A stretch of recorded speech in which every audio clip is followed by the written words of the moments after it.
Hello বন্ধু, কি অবস্থা সবার? আশা করছি সবাই অনেক ভালো আছো। আজকে আমরা লুকিজমের এপিসোড 7 নিয়ে কথা বলতে চলেছি। এপিসোড 7 এর শুরুতে ডাকুয়া বলছিল পার্ক ইয়াংসু আমাদের স্কুলের সবচেয়ে ফেমাস ছেলে, তার হাইট অনেক লম্বা আর সে দেখতেও অনেক ভালো, সে অনেক রিচও, সে স্কুলে এসে স্কুলের হিরো হয়ে গেছে। আর আমি অনেক অবাক হয়েছি যে সে অনেক ভালো গান গায়। সে আজ আমার বাড়িতে সিঙ্গিং প্র্যাকটিস করতে এসেছে। এরপর ইয়াংসুক ডাকুয়াকে তার বাড়িতে ডাকার জন্য থ্যাঙ্কস জানায়। ডাকুয়া অনেক ভয় ছিল, সে ভাবছিল ইয়াংসুক অনেক ধনী, সে ইয়াংসুককে নিজের বাড়িতে ডেকেছে, তার বাড়িটা ছোট একটা এরিয়াতে। তাই সে ভাবছে যে ইয়াংসুক তার ব্যাপারে কি ভাবছে। তো এসব ভেবে সে দ্রুত তার ঘরে ছড়িয়ে থাকা নিউজ পেপার সরাতে থাকে। তখন ইয়াংসুক বলে, ডাকুয়া তুমি দিনের বেলায় লাইট অন করে রেখেছো কেন? এটা বলে সে লাইট অফ করে দেয়। তো সে বলে, তুমি লাইট অফ করে রাখতে পারো, এতে তোমার বিদ্যুৎ বিল অনেক কমে যাবে। তো এরপর সে সেখানে ছড়িয়ে থাকা নিউজ পেপারের এক জায়গায় জমা করতে করতে বলে, তোমার এই নিউজ পেপার সামলে রাখা উচিত, এগুলো কাপড় আর জুতার মাঝে রাখলে হাওয়াতে হিউমিডিটি কমে যায়। এটা শুনে ডাকুয়া অনেক অবাক হয়ে বলে, তুমি এসব জিনিসের ব্যাপারে কিভাবে জানো? ইয়াংসুক বলে, আমি আমার মাকে এমন করতে দেখেছি অনেক, তাকে দেখি আমি এসব কিছু শিখে নিয়েছি। ইয়াংসুকের নেচার দেখে ডাকুয়ার অনেক ভালো লাগে। তখন ইয়াংসুক তাকে জিজ্ঞেস করে, তোমার কি সত্যিই মনে হয় আমি এখানে গান গাইতে পারবো? তো ডাকুয়া বলে, হ্যাঁ তুমি অবশ্যই করতে পারবে। আমি যখন প্রথমবার তোমাকে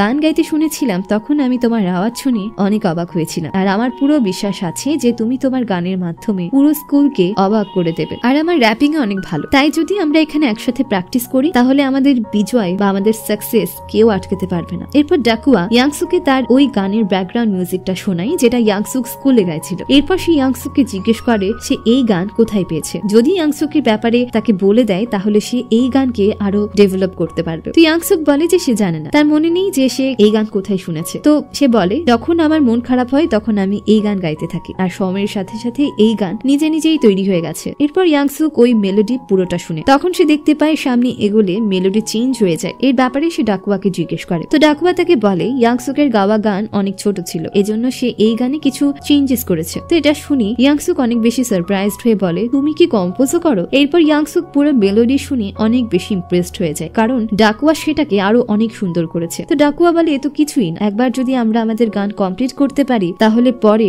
আমি এই গান অনেক ভালোভাবে কম্পোজ করতে পারবো। এখানে ডাকুয়া ট্যালেন্ট দেখে ইয়াংসুক অনেক বেশি অবাক হয়। এরপর আমরা দেখতে পাই প্র্যাকটিস করার পর ইয়াংসুক তার বাড়ির দিকে যাচ্ছিল। সে ডাকুয়ার কাছে ক্ষমা চেয়ে বলছে যে আমি আরো কিছুক্ষণ প্র্যাকটিস করতে চেয়েছিলাম, কিন্তু আমাকে আমার পার্ট টাইম জবেও যেতে হবে। ডাকুয়া বলে, আমি এটা দেখে সত্যিই অনেক অবাক হয়েছি যে তুমি এত ধনী হওয়া সত্ত্বেও পার্ট টাইম জব করো। তো ইয়াংসুক বলে, অ্যাকচুয়ালি আমি একা থাকি আর নিজের খরচ নিজেই চালাই, এর জন্য আমাকে পার্ট টাইম জব করতে হয়। তো ডাকুয়া বলে, তাহলে ঠিক আছে, আমরা লাঞ্চ টাইমে আমাদের প্র্যাকটিস করবো। তখন ডাকুয়া বুঝতে পারি ইয়াংসুকের অনেক খিদে পেয়েছে। সে ইয়াংসুকের কাছে ক্ষমা চেয়ে বলে, তুমি আমার বাড়িতে এসেছিলে আর আমি তোমাকে খাওয়ার ব্যাপারেও জিজ্ঞেস করিনি, এজন্য তুমি আমাকে ক্ষমা করে দাও। ইয়াংসুক বলে, কোনো সমস্যা নেই। ইয়াংসুক রাস্তায় ডাকুয়ার দাদিকে দেখতে পায়। সে ইয়াংসুক আর ডাকুয়াকে তার কাছে ডাকে। সে ডাকুয়াকে জিজ্ঞেস করে, সে কি তোমার বন্ধু? তো ইয়াংসুক ডাকুয়ার দাদিকে গ্রিট করে তাকে নিজের ইন্ট্রোডাকশন দেয়। এটা দেখে ডাকুয়ার দাদি অনেক বেশি খুশি হয়। সে ইয়াংসুকে খাবার খাওয়ার অফার করে। এটা শুনেই ডাকুয়া চিন্তিত হয়ে যায়। তার মনে পড়তে থাকে আগেরবার কিভাবে হবিন আর তার বন্ধুরা তাদের বিক্রির সব খাবার শেষ করে দিয়েছিল, আর বেঁচে যাওয়া খাবারও তারা নিজেদের সাথে নিয়ে গিয়েছিল, আর রাস্তায় তারা সেগুলো ফেলে দিয়েছিল। এইসব মনে করে সে ভাবতে থাকে ইয়াংসুকও তো তার সাথে এমন করবে না। ইয়াংসুক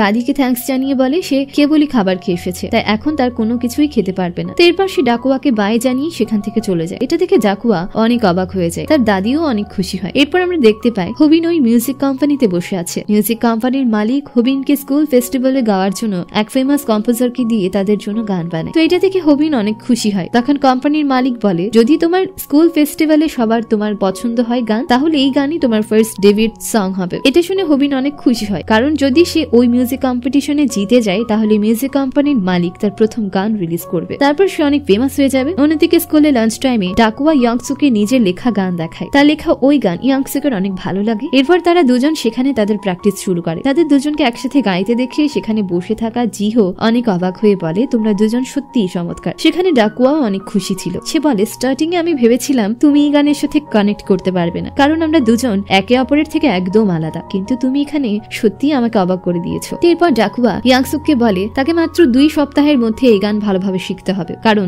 2 সপ্তাহ পরই মিউজিক ফেস্টিভ্যাল শুরু হবে, অর্থাৎ মিউজিক কম্পিটিশন। সাথে সে বলে ইয়াংসুক যেন এই গান বেশি প্র্যাকটিস না করে, এতে তার ভোকাল কর্ড নষ্ট হতে পারে। ইয়াংসুক বলে, ঠিক আছে, আমি এখানে অনেক পরিশ্রম করব। তো এরপর তারা দুজন প্র্যাকটিস করতে শুরু করে। এরপর আমরা দেখতে পাই ইয়াংসুক, ডাকুয়া আর জিহো একসাথে স্কুল থেকে বাড়ি ফিরছে। ইয়াংসুকের গলা ব্যথা করছে, এটা দেখে ডাকুয়া তাকে জিজ্ঞেস করে, ইয়াংসুক তো এখানে বেশি প্র্যাকটিস করছে না, ইয়াংসুকের ভোকাল কর্ড অনেক দুর্বল, তাই তার নিজের উপর বেশি ফোর্স করার কোনো প্রয়োজন নেই, না হলে তার ভয়েস খারাপ হয়ে যেতে পারে। ইয়াংসুক বলে ঠিক আছে, সে তার খেয়াল রাখবে। তো এরপর আমরা দেখতে পাই ইয়াংসুক তার ঘরে বসে নিজের রিয়েল বডিকে দেখছে। তখন তার ডাকুয়ার কথা মনে পড়তে থাকে। যদি এখানে ডাকুয়া তাকে বলেছিল ইয়াংসুক তার থেকে একদমই আলাদা। এরপর তার মনে পড়ে প্রথমে সে তার মাকে কেমন ট্রিট করতো আর সব ভুলের জন্য তার মাকেই দায়ী করতো। এরপর সে ভাবতে থাকে ডাকুয়ার বাড়ির অবস্থা তার চেয়েতেও বেশি খারাপ। আমার মতোই সবাই তাকে বুলি করে, কিন্তু সে আজ পর্যন্ত কখনোই হার মানেনি। আমি যেখানে সব ভুলের জন্য মাকে দায়ী করতাম, সেখানে ডাকুয়া সব জিনিসের দায়িত্ব নিজের মাথায় নিয়েছে। আমি সবসময় নিজের প্রবলেম থেকে দূরে পালাতে চেয়েছি, কিন্তু ডাকুয়া তার প্রবলেম মোকাবেলা করেছে, আর সে তার থেকেও বেশি ট্যালেন্টেড। ডাকুয়া ওদিন ঠিকই বলেছিল আমরা দুজন একদমই একরকম নয়, তাই আমি এখানে ডাকুয়াকে অবশ্যই সাহায্য করব। এরপর সে সেখানে গানের প্র্যাকটিস করতে থাকে, কিন্তু তখন তার গলায় ব্যথা শুরু হয়ে যায়, যার ফলে সে থেমে যায় ওখানে। এরপর ইয়াংসুক তার রিয়েল বাড়িতে নিজের দোকানে কাজ করার জন্য আসে। সেখানে বসে সে ওই গান দেখে দেখে শিখছিল। এরপর সে ওই গান গাওয়ার চেষ্টা করে। তখন সে নোটিস করে যে তার গলায় কোনো ব্যথা নেই। সে বুঝতে পারে সে তার নতুন বডিতে অনবরত প্র্যাকটিস করছিল, যার ফলে তার গলায় ব্যথা শুরু হয়েছিল, কিন্তু তার পুরনো বডিতে কোনো সমস্যা নেই। তাই সে এখানে তার এই বডির সাহায্যে প্র্যাকটিস করতে পারে। সে তার রিয়েল বডিতে প্র্যাকটিস করতে থাকে। তখনই দোকানের ভিতর ওই সুন্দরী মেয়েটা আসে। সে ইয়াংসুককে বলে তুমি কি আজ গানের প্র্যাকটিস করছো? তো ইয়াংসুক ভয় পেয়ে ওই মেয়েটার কাছে ক্ষমা চাইতে থাকে। এরপর সে তার বিল রেডি করে। ওই মেয়েটা বলে তোমার কণ্ঠ সত্যি অনেক ভালো। এরপর সে ইয়াংসুককে একটা পিল দিয়ে বলে এই পিল খেলে তোমার গলার ব্যথা হবে না আর তুমি ভালোভাবে প্র্যাকটিস করতে পারবে। এরপর ওই মেয়েটা ইয়াংসুককে গুড বাই বলে চলে যায়। এরপর ইয়াংসুক ওই পিল খেয়ে গানের প্র্যাকটিস করতে থাকে। এরপর আমরা দেখতে পাই স্কুলে ইয়াংসুক আর ডাকুয়া গান রেকর্ড করে শুনে। তখন ডাকুয়া বলে ইয়াংসুক আমি তোমাকে বলেছিলাম তুমি এত বেশি প্র্যাকটিস করো না। তো ইয়াংসুক বলে আমার কি কোনো ভুল হয়েছে? ডাকুয়া বলে আমি জানি তুমি অনেক প্র্যাকটিস করেছো। সে ভাবছিল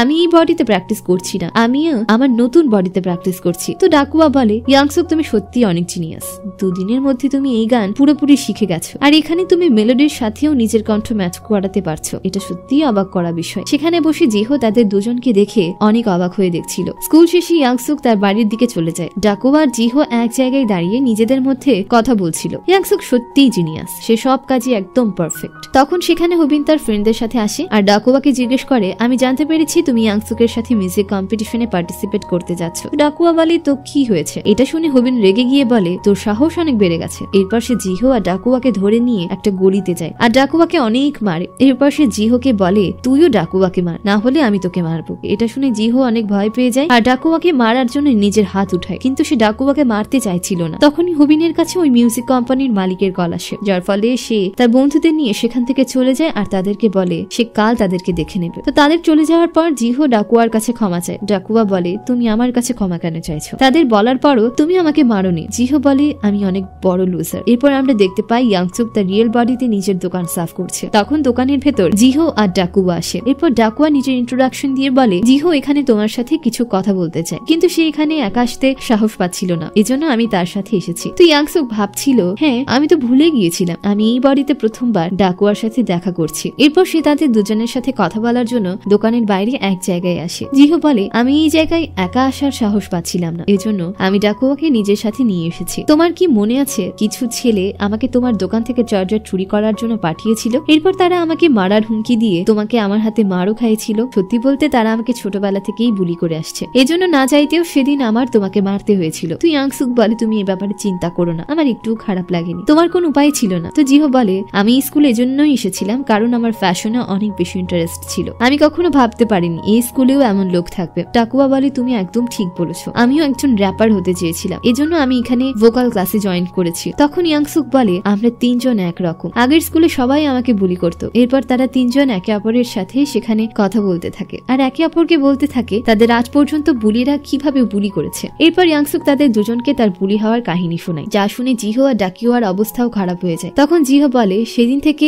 ইয়াংসুক তাদের স্কুল এসেছে, ধীরে ধীরে এখানে সবকিছু চেঞ্জ হতে শুরু করেছে। প্রথমে সে ভেবেছিল যে সেও অন্যদের মতো, সেও দুর্বলদের বুলি করবে, কিন্তু তার কারণেই জিন সং শুধরে গেছে। তখন ডাকুয়া বলে যখন ইয়াংসুক আমার সাথে বন্ধুত্ব করার চেষ্টা করেছিল তখন আমি ভেবেছিলাম সেও হবিনের মতো আমার সুযোগ নিতে চায়, কিন্তু ইয়াংসুক সত্যিই অনেক ভালো মানুষ। এখন আমার মনে হচ্ছে ইয়াংসুক একদমই আমার মতো। তখন সেখানে বাস্কো এসে বলে তোমরা তিনজন কি সত্যি বলছো? তাকে দেখে তারা তিনজন ভয় পেয়ে যায়। ডাকুয়া বাস্কোকে থ্যাঙ্কস জানায়। বাস্কো বলে আমি যা জিজ্ঞেস করেছি তার উত্তর দাও, ইয়াংসুক কি সত্যি একজন ভালো মানুষ? ডাকুয়া আর জিহো হ্যাঁ সূচক জবাব দিয়ে বলে সে একজন ভালো মানুষ, সে সবসময় তাদের সাহায্য করে। তখন বাস্কো ইয়াংসুককে বলে কিন্তু আমি তাকে তোমার মায়ের থেকে টাকা নিতে দেখেছি। সে সেখানে মিথ্যা বলে, তোমার মায়ের থেকে টাকা নিয়েছিল সে। এইসব শুনে ইয়াংসুক সবকিছু বুঝতে পারে। সে বলে না, সে আমার মাকে সেদিন কোনো মিথ্যা বলেনি। এইসব শুনে বাস্কো সবকিছু বুঝতে পারে। এরপর সে তাদের তিনজনকে থ্যাঙ্কস জানিয়ে বলে, আমি এতদিন ধরে ইয়াংসুককে ভুল বুঝেছি, কিন্তু এখন আমি সবকিছু বুঝতে পেরেছি। আর তোমাদের তিনজনের ট্রেনিং করা উচিত। ট্রেনিং করে তোমরা পাওয়ারফুল হতে পারো, যার ফলে পরবর্তীতে তোমাদেরকে কেউ বুলি করতে পারবে না। আর যদি তোমরা চাও তাহলে ট্রেনিং করার জন্য তোমরা